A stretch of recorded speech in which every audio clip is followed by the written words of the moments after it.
Алексеем Николаевичем Тереховым. Алексей Николаевич Терехов, кандидат исторических наук, руководитель школьного музея военно-морского флота.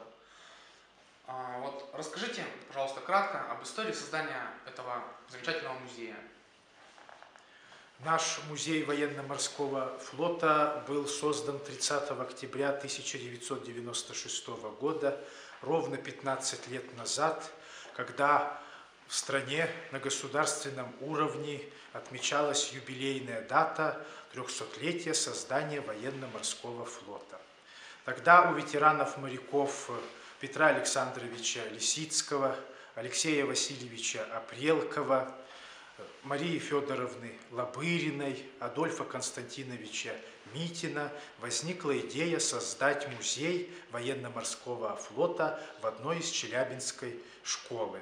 Они обратились к администрации школы номер 147, к Евгению Александровичу Рожкову, заместителю директора по воспитательной работе Лилии Михайловне Косоротовой с просьбой о создании вот этого необычного центра военно-морской истории.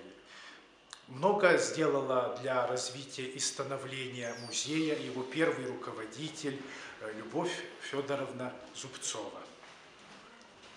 А вот скажите, пожалуйста, вот мы живем в Челябинске, нас не окружают ни моря, ни океаны. Почему именно морского флота, военно-морского?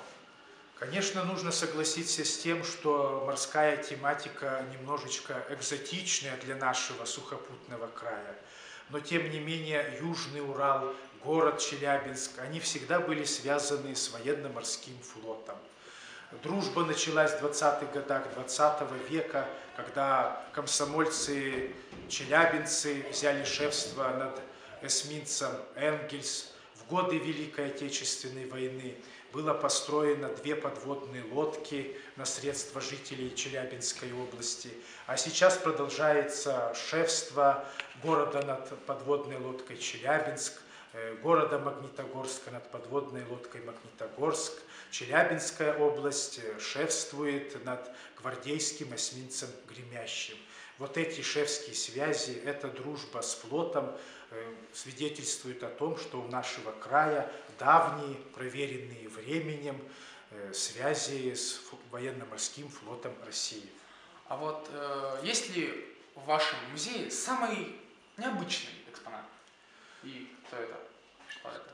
В наш музей поступают в основном экспонаты, которые нам дарят ветераны и моряки, наши подшефные корабли, делегации, когда приезжают на встречу с южноуральцами, они стараются передать некоторые экспонаты, повествующие об истории военно-морского флота.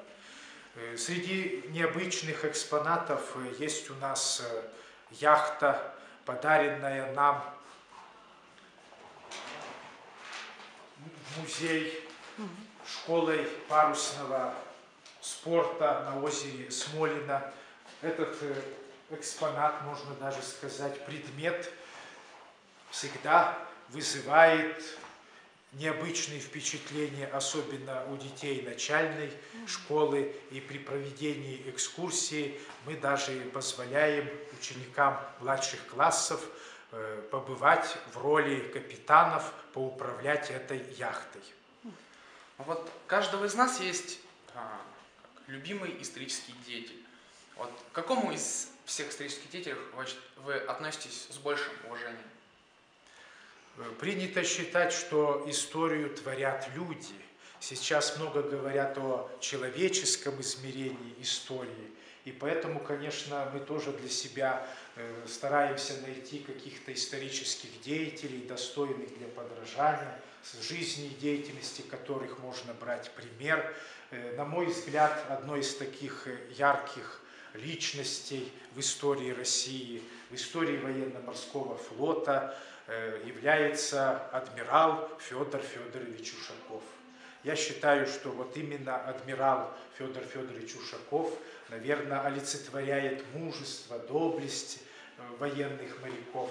В этом году исполняется 10 лет, как Федор Федорович Ушаков был причислен к лику святых, и сейчас считается, что адмирал Ушаков является небесным покровителем военно-морского флота России.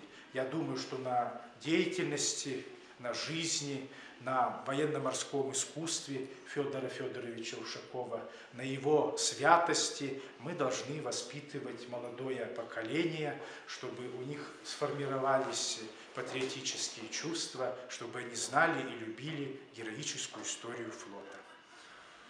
Спасибо большое, Александр Николаевич, Алексей Николаевич Терехов, за эту удивительную краткую экскурсию по музею.